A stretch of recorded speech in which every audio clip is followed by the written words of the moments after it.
Timnas Indonesia U23 sedang banjir pujian atas kemenangan melawan Korea Selatan pada babak perempat final Piala Asia U23 2024. Bahkan, salah satu pemainnya, Rafael Struijk sedang jadi topik hangat di media sosial. Yak simak profilnya.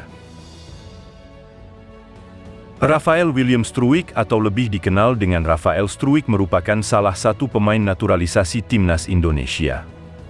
Ia merupakan putra pasangan Bryan Struijk dan Soraya Norali Soedito. Struijk berhasil mencetak 2 gol plus 1 penalti dalam laga di Doha, Qatar. Gol pertamanya diciptakan melalui tembakan keras pada menit ke-15. Gol ini membuat Indonesia menjadi tim pertama yang sukses membobol gawang Korea Selatan. Perjalanan karir sepak bola Struijk bermula dari keikutsertaannya dalam Akademi Forum Sport. Kemudian pada 2020, Struijk pindah ke Leeds Chendam. Berselang setahun, pemain dengan tinggi badan 185 cm ini hijrah ke Akademi ADO Den Haag dan membuktikan dirinya layak masuk ke tim utama. Pemain berusia 21 tahun itu kembali mencetak gol kedua di menit 45+5. Gol ini menjadi ajang pembalasan setelah Eom Ji-sung sempat menyamakan kedudukan untuk timnas Korea Selatan di menit 45+1. Meski hingga 120 menit pertandingan Indonesia ditahan imbang 2-2 Korea Selatan, nama Rafael Struijk menjadi perbincangan usai babak perempat final Piala Asia U23 2024. Berikut profil singkat Rafael Struijk.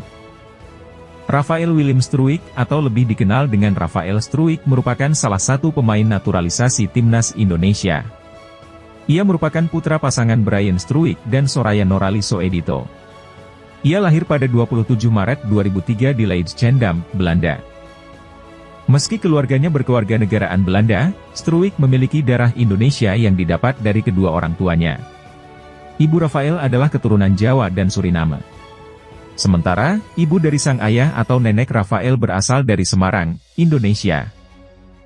Perjalanan karir sepak bola Struijk bermula dari keikutsertaannya dalam Akademi Forum Sport.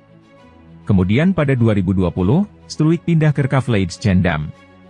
Berselang setahun, pemain dengan tinggi badan 185 cm ini hijrah ke Akademi ADO Den Haag dan membuktikan dirinya layak masuk ke tim utama. Saat ini, Struijk berseragam ADO Den Haag sebagai penyerang. ADO Den Haag berkompetisi pada Eerste Divisie atau laga kasta kedua Belanda. Performa apik yang ditunjukkan Struijk selama membela ADO Den Haag U18 dan U21 membuatnya naik ke kelas utama pada musim 2022. Ia debut di tim utama saat ADO Den Haag melawan FC Emmen. Melihat prestasi Struijk di tim utama, ADO Den Haag tertarik mengontraknya secara profesional untuk periode Juni 2022 hingga 2024. Tidak ingin kehilangan bakat emas, pelatih Shin Tae-yong memanggil Struijk untuk bermain membela timnas Indonesia. Mulanya, ia menjalani laga uji coba melawan Slovakia U20 di Pinatar Arena, Spanyol pada Sabtu 19 November 2022. Dalam pertandingan tersebut, Struijk berhasil menyumbang gol untuk timnas Indonesia.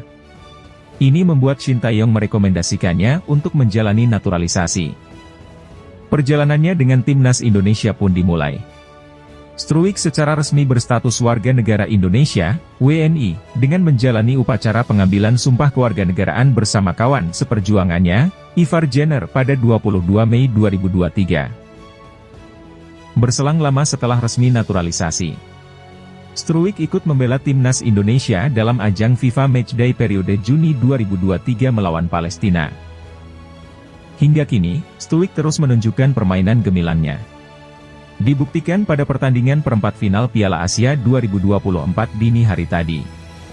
Ia menjadi pencetak gol pertama melawan Korea Selatan dalam ajang Piala Asia U23. Usut punya usut, darah keturunan Indonesia milik Rafael Struijk ini berasal dari sang nenek. Diketahui, nenek dari Struijk merupakan orang Indonesia yang berasal dari Semarang, Jawa Tengah. Nenek Struijk pada zaman dulu pernah hijrah ke Belanda dan menikah dengan warga di sana. Dari pernikahannya tersebut, lahirlah seorang anak laki-laki yang menjadi ayah dari Rafael Struijk. Lahir dan tumbuh di Belanda, sejak kecil Rafael Struijk telah menimba ilmu di Akademi Sepak Bola salah satu klub elit Belanda, ADO Den Haag. Berkat darah keturunan dan kemampuan yang dimilikinya, Struijk untuk pertama kalinya dipanggil oleh Shin Taeyong untuk turut serta dalam pemusatan latihan timnas Indonesia U20 di Spanyol. Dan seperti yang telah dilihat bersama, Rafael Struijk kini telah resmi menjadi seorang warga negara Indonesia, WNI, dan akan selalu siap menampilkan penampilan terbaiknya untuk mengharumkan nama Indonesia di kancah sepak bola internasional.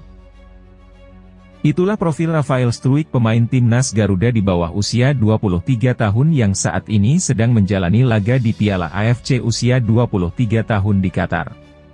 Kita doakan saja semoga penampilannya tetap konsisten.